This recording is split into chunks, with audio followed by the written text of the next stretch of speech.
તો મહાકુંભમાં આજે માઘ પૂર્ણિમાનું અમૃત સ્નાન લેવામાં આવશે। વહેલી સવારથી જ સ્નાન માટે શ્રદ્ધાળુઓની લાંબી કતારો જોવા મળી રહી છે। અતિ ભારે ભીડ જોવા મળી રહી છે, ત્યારે કરોડોની સંખ્યામાં શ્રદ્ધાળુઓ સ્નાન માટે ઉમટ્યા છે। સવારથી લગાઈને અત્યાર સુધીમાં 74 લાખ જેટલા શ્રદ્ધાળુઓએ આસ્થાની ડૂબકી લગાવી છે, તેમાં 10 લાખ કલ્પવાસીઓનો પણ સમાવેશ થાય છે। આજે 1 મહિનાનો કલ્પવાસ પણ પૂર્ણ થયો છે, ત્યારે સાધુઓના અખાડાઓએ પણ અમૃત સ્નાન કર્યું છે। अलग अलग घाट पर श्रद्धालुओं स्नान माटे भीड़ जोवा मळी रही है, त्यारे अमृत स्नान दरमियान श्रद्धालुओं पर हेलिकॉप्टर थी पुष्पवर्षा पण करवामां आवी।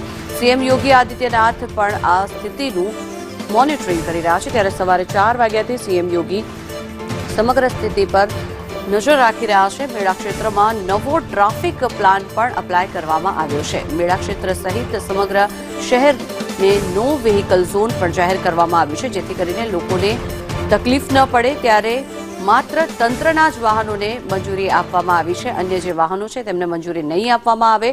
महत्वनुं छे के वीवीआईपी जे पास छे तेनी पण अत्यारे एंट्री जे छे ते रद करी देवामां आवी छे, जेथी करीने बधाने समान न्याय मळी शके। अत्यार सुधीमां 46.25 करोड़ जेटला लोकोए कुंभमां स्नान करी धन्यता अनुभवी छे।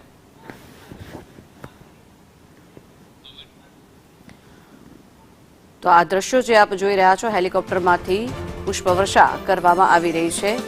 जे श्रद्धाळुओ छे जे अत्यारे अमृत स्नान करी रह्या छे तेमनी उपर पुष्पवर्षा करवामां आवी रही छे। साथ ज आ जे समग्र विस्तार छे तेने नो व्हीकल झोन जाहेर करी देवामां आव्यो छे, कारण के लाखों करोड़ोनी संख्यामां लोको अहींया उमटी पड्या छे। अत्यारथी सवारथी लगाईने अत्यार सुधीमां 74 लाख जेटला लोकोए अमृत स्नान कर्युं छे, અને છતાં પણ આયોજનબદ્ધ આ કાર્ય થઈ શકે તેના માટે થઈને આ સમગ્ર વિસ્તારની નો વ્હીકલ ઝોન પણ જાહેર કરી દેવામાં આવ્યો છે। બધા જ શ્રદ્ધાળુઓ પગપાળા અત્યારે ગંગાજી સુધી પહોંચી રહ્યા છે, ત્રિવેણી સંગમ સુધી પહોંચી રહ્યા છે અને ત્યાં લગાવી રહ્યા છે આસ્થાની ડૂબકી।